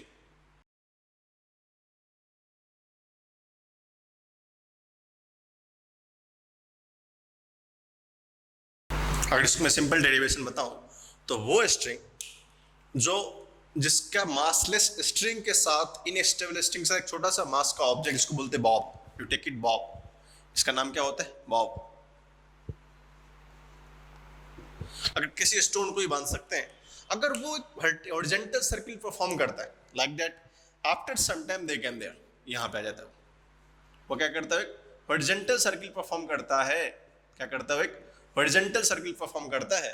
तो इस तरह के फेनोमेनन को this the system combination of Bob and light string, जो मासलेस होना चाहिए और इनएक्सटेंसिबल होना चाहिए, that thing is called conical pendulum. इसको क्या बोलते हैं हम लोग? Conical pendulum. इसका डेरिवेशन इंपॉर्टेंट है क्योंकि टाइम पीरियड चाहिए होता है, फ्रीक्वेंसी चाहिए होता है. हमने क्या करी, इसी भी पार्टिकल के एट एनी पॉइंट, मान लो बॉब का मास छोटा सा m दिया हुआ है, लेट अस अज्यूम छोटा सा m है. किसी पॉइंट पे अगर ये सर्कुलर मोशन परफॉर्म कर रहा था, क्या कर रहा था? हॉरिजॉन्टल सर्कुलर मोशन परफॉर्म कर रहा था, जो कि स्ट्रिंग क्या था? मासलेस था, इनएक्सटेंसिबल था, जो उसको हम एक्सपेंड भी नहीं कर सकते. वो किसी इंस्टेंट पे जिस पर्टिकुलर थीटा पे था, अगर थीटा पॉइंट पे स्टैंड कर रहे हैं, जिसने हॉरिजॉन्टल से वर्टिकल लाइन से थीटा एंगल बनाया था, तो इस पॉइंट पे हम इसको ऑब्जर्व करते हैं. Observe in 2 points. इसको हम 2 फ्रेम पे ऑब्जर्व कर सकते हैं. एक होता है इनर्शियल फ्रेम, एक होता है इनर्शियल फ्रेम, एक होता है इनर्शियल फ्रेम. इनर्शियल फ्रेम वो फ्रेम होता है जहां पे ऑब्जर्वर या तो रेस्ट में रहे, नहीं तो कांस्टेंट वेलोसिटी से जाए. तो ये ऑब्जर्वर क्या होगा? इनर्शियल फ्रेम में या तो रेस्ट में रहेंगे, नहीं तो कांस्टेंट वेलोसिटी से जाएगा. Constant velocity, this is the simple फंडा. दूसरा होता है नॉन इनर्शियल फ्रेम. अपन दोनों पॉइंट को देखेंगे अच्छे से. Second is called non inertial frame. दूसरा क्या होता है? Non inertial frame. Non inertial frame में जो भी ऑब्जर्वर होता है, मान लो लेटेस्ट ऑब्जर्वर ए था, और यही ऑब्जर्वर अगर नॉन इनर्शियल फ्रेम में चल जाए तो उसको बोलते हैं मूविंग ऑब्जर्वर. नहीं, क्या होता है? Moving observer. जब ऑब्जर्वर ही मूव करने लगे, आपको पता है sir, second law of Newton, second law is valid here. Inertial frame में सेकेंड लॉ ही वैलिड है. इसका मतलब समेशन ऑफ ऑल फोर्स, जो F इक्वल टू ma की बात करते हैं या F इक्वल टू 0 की बात करते हैं, सर इनर्शियल फ्रेम वैलिड है, नॉन इनर्शियल में वैलिड नहीं है. हमने आपको पहले एनएलएम में बताया होगा, नॉन इनर्शियल फ्रेम में न्यूटन का लॉ वैलिड नहीं है. लेकिन इस डायग्राम को हम दोनों तरीके से देखेंगे. हमारा फर्स्ट टेक्निक क्या होगा, सेकंड क्या होगा, डिस्कस करेंगे. ठीक है, तो ये बात हमें समझ में आ गई. सर इनर्शियल फ्रेम क्या होता है, नॉन इनर्शियल फ्रेम क्या होता है. तो सबसे पहले अगर हम inertial frame of point of view की बात करें, from the point of view of inertial frame, from the point of view of inertial frame, अगर हम इनर्शियल फ्रेम की बात करते हैं तो सबसे पहले हमारी पहली जिम्मेदारी होती है, हम बोले sir observer in rest. Rest में कौन होगा? ऑब्जर्वर. या भी क्या करेगा? कांस्टेंट वेलोसिटी से आएगा. तो उस डायग्राम को कैसे लिख सकते हैं? अपन एक सिलेंट हेड एफबीडी बना लेते हैं. इसी डायग्राम ध्यान से देखना. एक ऐसा ऑब्जेक्ट है, ये क्या कर रहे हैं, सर्कुलर मोशन परफॉर्म कर रहा है सर। ये हमारा फिक्स्ड पॉइंट है, इसका मास m है, यहाँ पे mg लगेगा। अगर ये थीटा होगा अकॉर्डिंग टू ज्योमेट्री ये भी थीटा होगा। दिस इज कंपोनेंट ये t होगा, इसके दो कंपोनेंट होंगे, एक इधर हो जाएगा हमारा t cos, हाँ t sin theta, this is t sin theta and this is t cos theta. ये छोटा सा BD आपको पता है इसी का एक्सटेंशन है। क्या हो जाएगा हमारा t sin theta t cos theta. अब क्या होता है, जब इनर्शियल फ्रेम की बात होगी तो ऑब्जर्वर यहां बैठ के इसको देख रहा होगा कौन सी फेनोमेनन चल रही है। ऑब्जर्वर क्या करेगा, कौन सी फेनोमेनन चल रही है। तो जब ऑब्जर्वर इधर बैठा रहेगा तो सर्कुलर मोशन के प्रॉपर्टी होने के कारण इनसाइड ही एक F सेंट्रीपिटल लगेगा, जिसका नाम हमने सुना था, अगर ओमेगा की बात हो रही है तो m ओमेगा स्क्वायर r या mv square by r। Solve हम यहां से भी कर सकते हैं, लेकिन हमें इस पॉइंट को दोनों एंगल से जानना पड़ेगा। तो from the point of inertial frame हमें जो ऑब्जर्वर दिख रहा था, ऑब्जर्वर यहाँ रेस्ट में था, उसने देखा ठीक है mg नीचे लग रहा है, जिस स्ट्रिंग से वो टिंगा है इस स्ट्रिंग में कुछ ना कुछ टेंशन है, टेंशन भी अपनी ओर लग रहा है, क्योंकि बताया था टेंशन का डायरेक्शन ऑलवेज अपोजिट होता है, क्योंकि टेंशन की प्रॉपर्टी होती है कि रोप के बीच का जो टाइटनेस आया है या टाइट हुआ है उसको लूज करना। वो चाहता है कि रोप क्या हो जाए, लूज हो जाए। वो रोप इस तरह टाइट हुआ है तो टेंशन क्या लगेगा, ऊपर की ओर। तो टेंशन के दो कंपोनेंट में लिखे, क्योंकि ये थीटा है तो ज्योमेट्री कहती है ये भी थीटा होगा, अगर ये थीटा है तो ये t cos थीटा, ये t sin थीटा। और सर्कुलर पाथ में इस तरह चल रही है तो इधर ही एक फोर्स लगेगा जिसको सेंट्रीपिटल फोर्स बोलते हैं। That is the understanding of inertial frame. लेकिन हमारी अंडरस्टैंडिंग है नॉन इनर्शियल फ्रेम से। अगर ऑब्जर्वर को अपन यहां से ही बना सकते हैं, equation will be same, this equation is equal to this, this is equal to this, equilibrium cancelled, you got the equation. हम लोग यहां से भी कर सकते हैं, but we saw in different frame. अब मान लो नॉन इनर्शियल फ्रेम की बात हो रही है, यू गॉट इट ना, this is the point, so the equation t cos theta is equal to mg and t sin theta is equal to m omega square r, that's all, कहानी खत्म, यहीं पे हमारी हो जाएगी। but we show the different dimension because हमें यहाँ non inertial frame के values को समझना है, what is the requirement, otherwise feeling नहीं आती ना, you got it, how it is happened, correct ना, this is not practically going to do at any point, correct। so now we are moving to the non inertial frame, our next point of agenda is called non inertial frame। yes sir, हमारा next जो programme है वो क्या है, हमारा non inertial frame. तो non inertial frame सुनते ही हमें मन नहीं लगता है कि इस बार ऑब्जेक्ट क्या करने वाला है, ऑब्जेक्ट तो ऑब्जर्वर के साथ मूव करेगा। मतलब क्या कहना चाहते हो सर, ऑब्जर्वर भी चलेगा और ऑब्जेक्ट भी चलेगा। This is the phenomenon. हमने क्या करी, इसको थोड़ा डॉटेड बना लो, अच्छा लगता है। हम इस पॉइंट को ऑब्जर्व कर रहे हैं, ये हमारा थीटा है, यस वेरी गुड, ये बॉब का मास m दिया हुआ है। अगर इसका हम ज्योमेट्रिकली डायग्राम बनाएं तो ये हमें नीचे में क्या होगा, mg लगता हुआ दिखाई देगा और यहाँ पे टेंशन लगता हुआ दिखाई देगा, ये थीटा हो जाएगा। तो एक कंपोनेंट t का कहलाएगा हमारा सर t cos थीटा और दूसरा कंपोनेंट कहलाएगा t sin थीटा। लेकिन सर एक चीज हम मिसिंग कर रहे थे, इस बार ऑब्जर्वर रेस्ट में नहीं है। ऑब्जर्वर क्या है, रेस्ट में नहीं है। हमने लिखा ना नॉन इनर्शियल फ्रेम में ऑब्जर्वर नॉट इन रेस्ट, यहाँ लिखा हुआ है ना, वो मूविंग ऑब्जर्वर है। तो मूविंग ऑब्जर्वर को हम रेस्ट में लाने के लिए एक फोर्स लगाते थे, remember the formula for the concerning the moving object comes in rest. कहने का मतलब ये हुआ, हमारा कंसर्न होता था कि सर मूविंग ऑब्जेक्ट किस में आ जाए, रेस्ट में आ जाए। तो एक हम सेंट्रीफ्यूगल फोर्स लगाया करते थे FCF, वो भी बात क्या हुआ करता था m ओमेगा स्क्वायर r, अगर ये रेडियस r है तो m ओमेगा स्क्वायर r, अगर रेडियस r है तो। अब सोचो ये दोनों पॉइंट्स को हमने किसके लिए बात करी, मूविंग ऑब्जेक्ट के लिए। This should be come at rest. Rest सुनते ही अगर हम किसी चीज को रेफरेंस मानते हैं, हमने पढ़ाया था लास्ट लेक्चर में, अगर हम किसी चीज को रेफरेंस मानते हैं तो वो रेफरेंस मानने का मतलब होता है body should be in rest. जब भी rest net force zero, that's all. Okay, so move in next part of derivation. So अगर हम इस डेरिवेशन को आगे चलते हैं तो दो तीन बातें क्लियर करना बहुत जरूरी। हम इसका रेडियस r माना है and length also given, you can put it there. If length लिख लेते हैं यहाँ पे, और छूट गया था, length of string is capital L। वो क्या है, लेंथ ऑफ स्ट्रिंग क्या है, कैपिटल L है। तो एनालॉजी डिफाइन करते हैं हम लोग फॉर दिस पॉइंट। अपन दोनों में से किसी सॉल्व कर सकते हैं, मैं यही कर लेता हूं, अपन वो भी कर सकते हैं, ये भी कर सकते हैं, करेक्ट है। अगर लेंथ r है तो ज्योमेट्री की बात करें, थोड़ा सा geometric. This is the radius, this is the length and this is the theta. So radius तो हमको पता ही नहीं, इसने कभी दिया क्या? नहीं, रेडियस नहीं दिया था। तो लेंथ पता है, तो हमको यहां से लेंथ रेडियस फाइंड करना पड़ेगा in terms of theta. Govind क्या लगा सकते हैं? This is theta, this is length, R cos. What is cos? You can find R sine theta. वो कितना होगा? R sine theta. लिखो यहां से, in triangle B C A sine theta is equal to L by R, sorry R by L, तो R हो जाएगा L sine theta. तो जो रेडियस हम यहाँ से कंसाइड कर रहे थे उसकी हम चर्चा करेंगे वहाँ से। थोड़ा सा क्लियर कर लिया, क्योंकि इस ट्रायंगल में कोई प्रॉब्लम नहीं होनी चाहिए। करेक्ट है ना? ये हमारा ज्योमेट्री का पार्ट था। नेक्स्ट है सर, ये बॉडी रेस्ट में, जब भी कोई बॉडी रेस्ट में होता है तो हमारी सबसे पहली बात होती है कि सर सारा फोर्स तो जीरो करो सबसे पहले। जब भी कोई बॉडी रेस्ट में होता है हम सबसे पहले क्या करते हैं? सारा फोर्स जीरो करते हैं। कहने का मतलब है कि सर लगने वाला फोर्स एक्स इन जीरो, चाहो तो आप कन्वेंशन लिख सकते हो, this is x y convention. Simple सी बात है। एक्स इन जीरो मतलब क्या हो जाएगा? T sine theta, t sine theta is equal to M omega square r. This is the first derivation.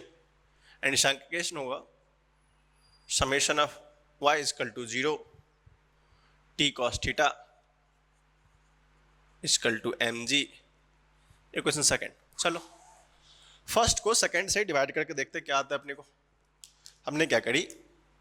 First equation को सेकेंड से डिवाइड किया। You got T sine theta by T cos theta is equal to M omega square R divided by M into G. M ने M को cancel कर दिया, ये T से T cancel, it is called tan theta. Tan theta omega square by R. ये वही कहानी जो हमने वहाँ करी थी जी। लेकिन मुझे बातें तो पता होने से व्हाट इज ओमेगा, क्योंकि इसका जो हमारा फंडामेंटल्स ही था उसका मतलब था टाइम पीरियड निकालना। तो व्हाइन यू फाइंड क्या निकाल सकते हैं? अगर ओमेगा आ जाएगा तो हमको ओमेगा से क्या निकाल सकते हैं? 2 पाई बाई ओमेगा फॉर्म से टाइम पीरियड आ जाएगा। क्या लिख सकते हैं सर? यह यहाँ से हमारा हो जाएगा, यहाँ से लिखना शुरू करते हैं। Omega square is equal to G tan theta by are.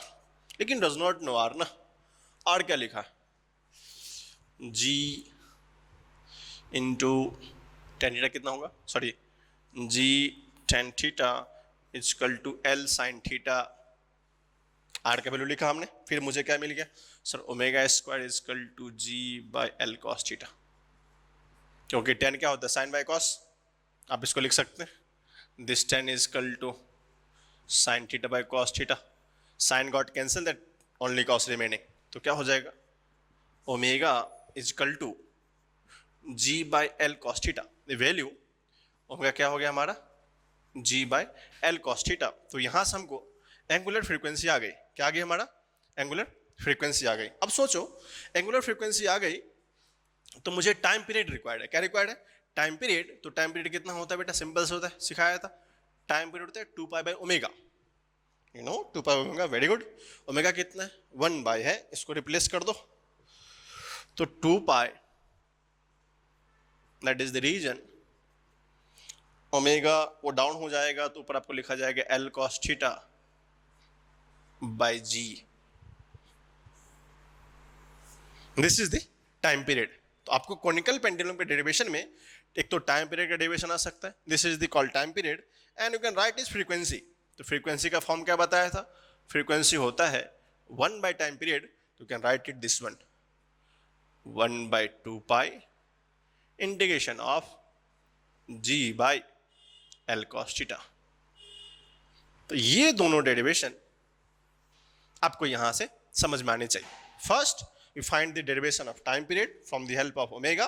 T is equal to 2 pi omega होता है, आप यहां से लिख सकते हैं। And generally 1 by T is equal to frequency होता है, तो 1 by 2 pi G by L sine theta, ये आप यहां से लिख सकते हैं। This is the first one. Okay, यहाँ से जब आपने टाइम पीरियड निकाल लिया, फ्रीक्वेंसी निकाल लिया, दो क्वेश्चन तो आपको आते हैं। तो फर्स्ट डेरिवेशन में सिंपल पेंडुलम का टाइम पीरियड के लिए डेरिवेशन आएगा, तो आप ये सारी कहानी कर सकते हैं। ऐसा फिक्स नहीं है, किसी रूल से करेंगे। अपन नॉन इनर्शियल फ्रेम से भी कर सकते हैं, अपन इनर्शियल फ्रेम से भी कर सकते हैं। डेरिवेशन ऑलवेज हमें क्या होगा, सेम ही आएगा। हमें एक छोटा सा पॉइंट और होता है, if you need sometimes, sir अगर मुझे भी टेंशन निकालने की जरूरत पड़ गई, हमें क्या लगा टेंशन निकालने की जरूरत लग गई तो क्या करेंगे, सिंपल। अगर मान लो कोई पूछ लिया हमसे व्हाट इज टेंशन, तो यहाँ देखना, यहाँ से अगर मुझे टेंशन निकालने की रिक्वायरमेंट पड़ गई, क्या क्या रिक्वायर्ड हमारे पास है, यू नो ओमेगा, या sir we know omega tan theta given, tan theta omega square, the relation given here. एक हमारा इक्वेशन आता है T sine theta is equal to M omega square R. बाकी आर का रिलेशन आपको वहां से पता है, लिख सकते हैं यहाँ से टी, ये एडिशनल है, इसका पार्ट नहीं, क्वेश्चन में कभी आए तो देख लेना। डेरिवेशन वहीं तक था, आपको टाइम पीरियड पूछ लेगा, फ्रीक्वेंसी पूछ लेगा, और टेंशन आ जाएगा तो क्या करेंगे, इसको टेंशन को, या ये टी टाइम पीरियड है, ये मत सोचना कि सर दोनों टाइम पीरियड से मैं, इसको टी1 मान लो, t not, this is t not tension, m what is omega square, क्या आया था हमारा, g tan theta by r, ji tan theta by r into r, ये तो ऐसे भी कैंसिल हो जाएगा, तो साइन बाई कॉस, तो t not is equal to M G by cos theta. अच्छा कुछ नया नहीं था यार, तो सिंपल है, अब तो यहाँ से भी निकाल सकते थे, तो कहाँ गया, T cos theta is equal to M G, तो आप यहाँ से निकालो, यहाँ से, दोनों बराबर ही है, T cos theta is equal to क्या था रे, एम जी, अगर आपको थीटा मिल जाए तो क्या हो जाएगा M ji by cos theta. अगर गलती से कभी टेंशन आ जाएगी एग्जाम में तो टेंशन मत लेना, बना लेना ऐसे, ठीक है। सो प्यारे साथियों, आज के टॉपिक में जो हमने देखा, अगर मोस्ट ऑफ द पॉइंट को अगर मैं समराइज करने की कोशिश करूं, समराइज कर दे कि लॉट्स ऑफ पॉइंट में हुआ क्या, तो मैक्सिमम मिनिमम स्पीड का हम देखा, स्पीड के लिमिटेशंस क्या थे, जो हमारा लास्ट एप्लीकेशन था about them complete circular motion के बारे में, जब हमने स्पीड लिमिट को डिफाइन किया, R G tan theta mu में आया था, एंड मैक्सिमम मिनिमम स्पीड क्या हो सकते हैं किसी भी बैंकिंग रोड पे चलने के लिए, and then application also how can do margin for 10% up 10% down, and last but not the least about conical pendulum.